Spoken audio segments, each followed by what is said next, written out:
मुझे देख करके बड़ा आश्चर्य हुआ। ये लोग प्रदेश के अंदर सुरक्षा की बात करते हैं। हम शर्म तो तुम्हें करनी चाहिए जो अपने बाप की सम्मान नहीं कर पाए। कम से कम इस बात को शर्म करनी चाहिए। इस तरह के विचार on the floor of house नहीं आने चाहिए, क्योंकि अगर किसी के पिता के बारे में कोई बोलेगा तो स्वाभाविक है दूसरा भी किसी के पिता के बारे में बोलेगा। अगर आप परंपराओं पे चलना चाहते हैं तो ये परंपरा आपको छोड़नी होगी, क्योंकि अगर परंपराओं पे ही बात होगी तो हो सकता है आपने भी बहुत सी रीति रिवाज नहीं मानी, वो ठीक नहीं लगेगा मैं कहूं, क्योंकि ऐसी शिक्षा मुझे नेताजी ने नहीं दी। और मैं मिलिट्री स्कूल में पढ़ा हूं, मिलिट्री स्कूल में।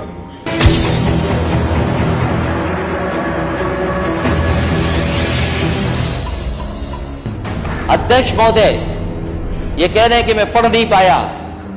मैं कहता हूं सोने के पत्रे पे भी आप लिख करके दे दोगे तो मैं वो स्वीकार करने वाला नहीं हूं। और मैंने ये रामचरितमानस के बारे में नहीं पूछा था। मैंने कहा नेता सदन ये बताएं शूद्र क्या है, और यही शूद्र अगर ढाल ना बने आपके तो आप सत्ता में कभी नहीं आ सकते, कभी नहीं आ सकते। ये पढ़ने की बात कर रहे हो आप? इतिहास के पन्ने उठाओ आप। क्या आपका घर, आप घर में गए होगे तो गंगा जल से धोया होगा आपको? ये कहां का सिद्धांत है? आज के जमाने का क्या सिद्धांत है ये? एक बार दुनिया के एक हिस्से में 400 साल पहले एक साइंटिस्ट, एस्ट्रोनॉमिस्ट, इसमें तो नहीं पढ़ना पड़ रहा ना मुझे, साइंटिस्ट और एस्ट्रोनॉमिस्ट कहने में, गैलीलियो, उसने ये प्रूव किया कि सूर्य का चक्कर धरती लगाती है।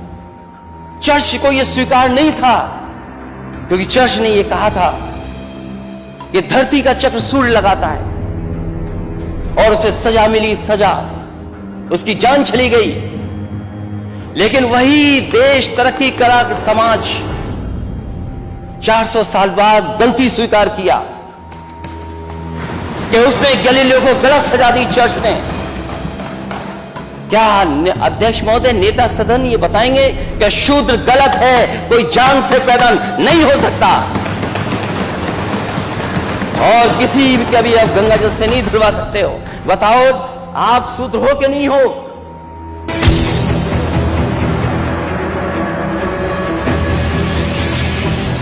जो किताब में है वो पढ़ रहा हूं और अपना हिसाब नहीं सोच रहा हूं मैं इसमें। और अगर अपना हिसाब सोचता तो मैं कई और जगह भी है वो पढ़ता मैं। मुख्यमंत्री जी ने जो पढ़ा उसके एक पन्ने पहले मैं पढ़ रहा हूं, उसी कविता और उसी राष्ट्रीय कवि दिनकर जी की द्वंद्व युद्ध के लिए पार्थ को फिर उसने ललकारा। अर्जुन को चुप ही रहने का गुरु ने किया इशारा। कृपाचार्य ने कहा सुनो हे वीर युवक अनजान, भारत वंश अवतंस पांडु की अर्जुन है संतान। क्षत्रिय है रह राजपुत्र है, वो ही नहीं लड़ेगा, वो ही नहीं लड़ेगा। जिस तिस में हाथापाई में किस कूद पड़ेगा, अर्जुन से लड़ेगा। अर्जुन से लड़ना हो तो मत गाहो सभा में मौन, नाम धाम कुछ कहो बताओ कि तुम जाति के हो कौन। नाम धाम कुछ कहो बताओ कि तुम जाति को हो कौन। जाति हाय री जाति, कर्ण का हृदय क्षोभ से डोला। कुपित सूर की ओर देखकर वीर क्रोध में बोला, जाति जाति रटते जिसको पूंजी केवल पाखंड। मैं क्या जानू जाति, जाति है वो मेरे भुजदंड। ऊपर सिर पर कनक छत्र, भीतर काले के काले, शर्माते हैं नहीं जगत में जाति पूछने वाले। सूत पुत्र हूं मैं लेकिन थे पिता पार्थ के कौन, साहस हो तो कहो ज्ञान से जाओ मत मौन। अरे पढ़ने नहीं आ रहा इसलिए कि ये किताब आज ही खरीदी है, लगता मुझे दोबारा पढ़ना पड़ेगा। अब आखिरी जो असली है अध्यक्ष महोदय, शांति। अध्यक्ष महोदय, मस्तक ऊंचा किए जाति का नाम लिए चलते हो, मस्तक ऊंचा किए जाति का नाम लिए चलते हो, पर अधर्मण्य शोषण के बल के सुख के पलते हो। अधम जातियों से थर थर कांपते तुम्हारे प्राण, छल से मांग लिया करते हो अंगूठों का दाम। वो ऊपर वाली तो इसलिए पढ़ दी क्योंकि नेता सदन ने पीछे पढ़ा था, आपने बाद में पढ़ा था। 16वें में क्या है और 15वें में क्या था, ये लड़ाई कोई आज की नहीं है, ये लड़ाई 5 लाख साल पुरानी है।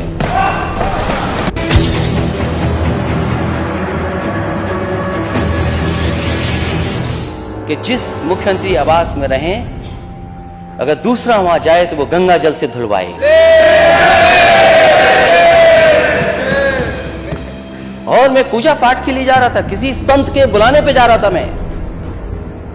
मैं किसी संत के बुलाने पर गया था, मैं अपने आप पूजा के लिए नहीं गया था। वहां से जानबूझ करके, साजिश करके, रणनीति बना करके मेरा विरोध हुआ। गोमती के किनारे जब मैं पूजा के लिए एक संत के माध्यम से बुलाया गया, मैं गया। संत अपने स्थान पे ले जाना चाहते थे, लेकिन गवर्नमेंट स्पॉन्सर्ड लोग वहां पहुंच गए और काला झंडा दिखाया।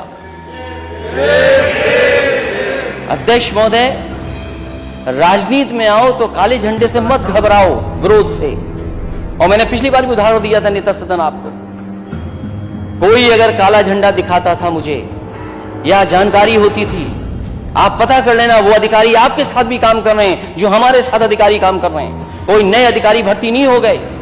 मैं उनको बुलाता था, मैं कहता था समस्या क्या ये बताओ आपको, आप जैसे मुकदमे नहीं लगाते।